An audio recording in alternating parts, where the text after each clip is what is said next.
గారిని మాట్లాడవలసిందిగా రిక్వెస్ట్ చేస్తున్నాం. అలా వరుసగా 3 నెలలకు ఒకసారి ఒక సినిమా చేస్తున్నారు ఆవిడ. Congratulations and so good to see you. Thank you. నమస్కారం అండి, మీడియా అందరికీ thank you for coming. Honey అనే సినిమా కరుణ కుమార్ గారి దగ్గర నుంచి కాల్ వచ్చినప్పుడు ఐ వాజ్ సో ఎక్సైటెడ్. నాకు సార్తో వర్క్ చేయాలని, పలాసాకి నేను సార్ని కలిశాను. అప్పుడే నాకు వర్క్ చేయాలని ఉండింది, అప్పుడు కుదరలేదు. దాని తర్వాత కుదిరినప్పుడు ఆయన దగ్గర నుంచి కాల్ రాగానే నేను పరిగెట్టుకుంటూ ఆఫీస్కి వెళ్ళాను. కథ వినిన తర్వాత ఇలాంటి ఒక డిఫరెంట్ కాన్సెప్ట్లో నాకు ఒక రోల్ ఉంది, ఆపర్చునిటీ ఉందనగానే ఎక్సైటెడ్గా ఫీల్ అయ్యాను. అండ్ ఆ తర్వాత రవి గారు, మా ప్రొడ్యూసర్, ఇద్దరు కలిసి డెసిషన్ తీసుకొని నాకు ఈ రోల్ ఇచ్చారు. Thank you so much sir, thank you so much Karunakumar గారు.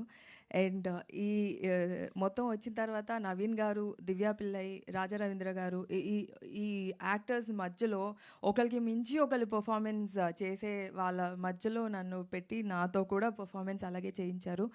I hope this movie opens a lot of negative roles for me. ఈ సినిమాని అంతా షూటింగ్ కంప్లీట్ అయిపోయాక మ్యూజిక్ వర్క్ కానీ and camera work is excellent sir. Music work is amazing. అది trailer చూస్తేనే మీకు తెలుస్తుంది. ఫుల్ సినిమా చూశానండి. చాలా మనందరం కలిసే కదా సార్ చూసాము, గుర్తులేదండి?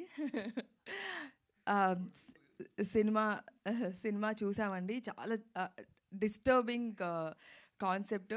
మీరందరూ వెళ్ళి చూడండి. ఇట్స్ డార్క్, అంటే it is one of its kind, very unique subject. And Karunakumar గారు ఇలాంటి ఒక డీప్ సబ్జెక్ట్స్కి ఆల్రెడీ ఈజ్ ప్రూవ్డ్. అండ్ ఈ సినిమా కూడా అలాగే ఉంటుంది. Thank you so much. February 6th movie థియేటర్కి వెళ్ళి చూడండి. అండ్ నాకు ఈ ఆపర్చునిటీ ఇచ్చినందుకు thank you so much Ravi గారు, కరుణకుమార్ గారు.